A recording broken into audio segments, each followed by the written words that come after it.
Welcome to Timeout with Twinpossible. Hello, and welcome to Timeout with Twinpossible. Today, we're going to talk about love, marriage, relationships, sex, post-baby or babies. And most people know, but the ones that don't have children yet sometimes don't know, that children don't save marriages or make relationships better like some kids think. Oh, if I have this baby, he'll love me forever. Or even older women think, oh, well, maybe that'll bring us closer.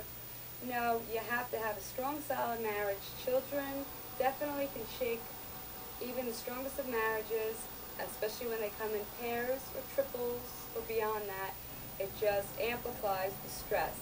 So you really have to work as a team to be able to keep organized, get things moving the way they should, and make it through every day successfully. But sometimes, even with one baby, there is something that gets lost in the shuffle, the us factor. And there needs to be an us factor. You need to have a relationship outside of your children and your family. You have to have you and your spouse time.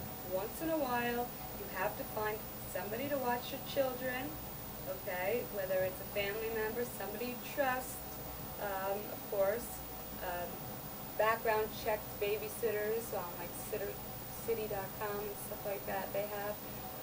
You know what? That is a definite, okay? Maybe not for the first 2 or 3 months of their life. You might want to be there all the time. That's normal. And it might be a very chaotic time, likely so. But after that, you want to try to schedule in a date night, if you will. And so you have time with your partner. And you may find yourself only talking about the new addition or additions to your family for a little while anyway. But just that time out to breathe and get back to who you were before you had children is a very healthy thing to do to keep a marriage alive. Okay? So before the twins were born, me and my husband had a weekly date night. Boy, do I miss that. But the person who watches my children, family member, is not able to handle that much at her age. So we're kind of like at a loss. It would probably cost us a lot of money to get a sitter. But if we had to, we'd have to.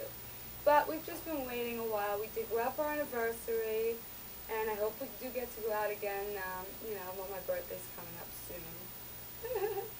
Not looking forward to this one. But, you have to do it. I mean, in the beginning it's going to be toughest, but as the children grow a little bit older, it'll be easier and easier to find help, especially if you have multiples.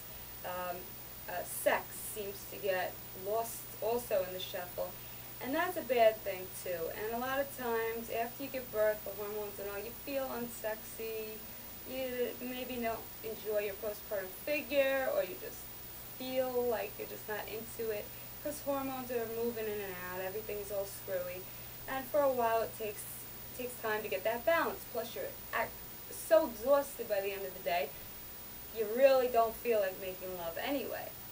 But the thing is that, let's face it, women, we've all faked it before. So sometimes you have to fake it. Because see, a man can have 50 children, but he's still gonna want some. And when you roll over on him too much and say, sorry, I'm tired, I understand it, because I'm exhausted at the end of the day. The last thing I feel like doing is having sex sometimes. But, especially when I went on the birth control, I just killed my sex drive.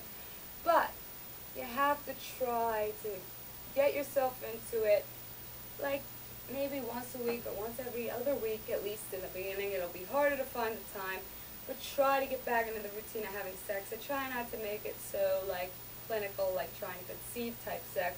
Make it a little bit sexy, put some candles on, wait for the kids to go to bed, play some soft music, get passionate, have some foreplay, a little kissing, a little touching, not just a 2-minute wham bam, thank you ma'am, that we've come to know and love since giving birth to children, because it doesn't seem like there's any time between mom and that. But see, on your date nights it'll be easy. Even if you got to go park your car somewhere and do it like you did it back in the dating days, I find that exciting. So you could do that too. It's always fun. And you know what?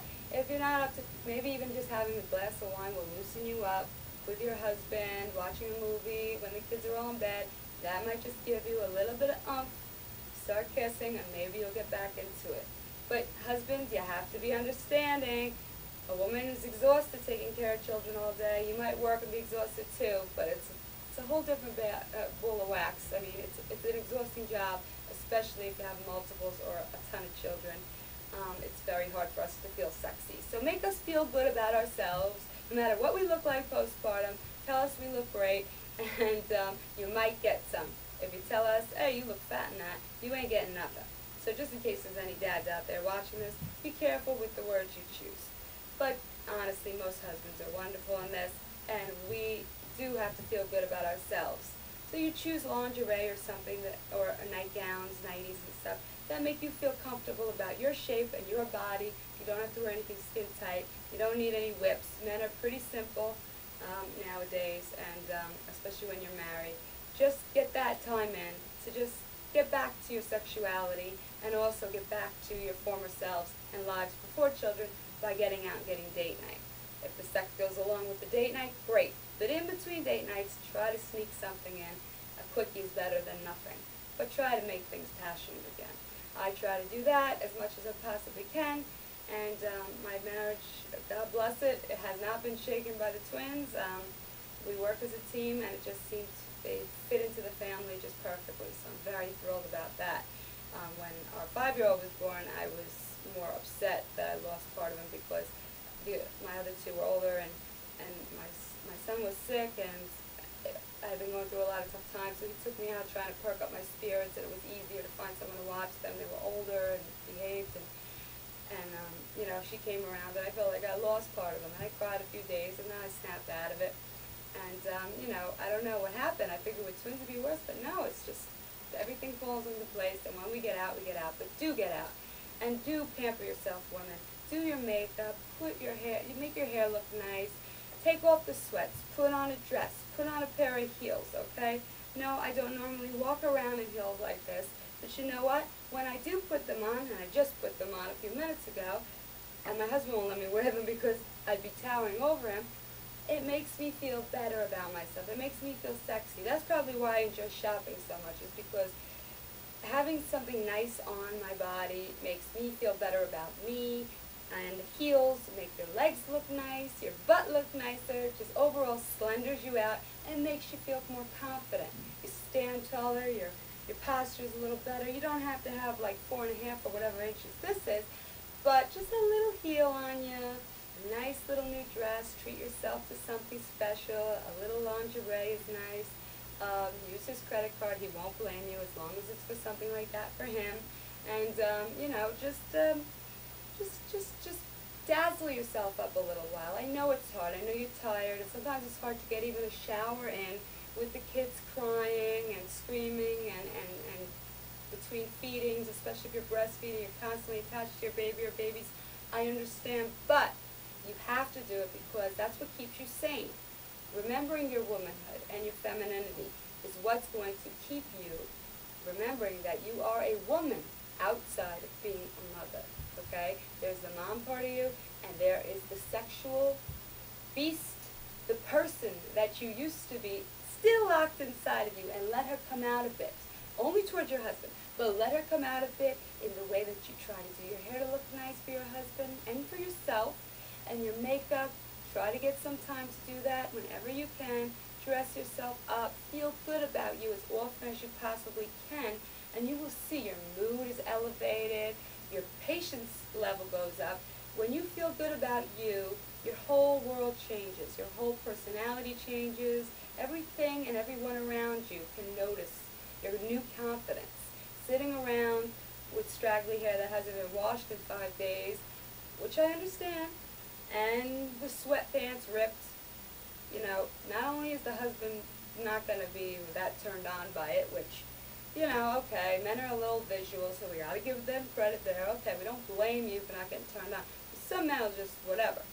With me, I have to, like, go the extra mile with mine, but I don't know why that is. But I don't want to talk about them. I could say a few funny things, but I'm not going to go there. You know, they would just die if all of a sudden they saw you decked out with a nice dress, a little pair of heels on, working it, that would really turn them on. And turning the man on and seeing that look in his eyes is going to make you really feel great. Hearing you're beautiful, whether you're 25 or 55, that makes you feel so good. And you just want to remember yourself prior to the I do. Okay? Don't forget who you are, where you came from. Love your family first. They always come first. These children are your life. But remember your marriage and remember yourself. Get out there, pamper yourself a bit. When you have some cash on hand and go shopping, don't just buy for the kids. Go sneak a little something and make yourself feel good too. Buy yourself an outfit. Buy yourself a scarf, a new pair of shoes. Go for it. You only live once. That's my advice. And just keep the spark alive. Make love as often as you can, and as often as you can, like I said, fake it. If you have to fake it. Alright? Because, you know what? You got to keep it going. Eventually the hormones will even out, and you'll really get back to wanting some sex again. Okay. But be understanding, man. It is hard work being a new mom, so just cut us some slack. Alright, so that's Shelly from Twinpossible signing off. Until next time.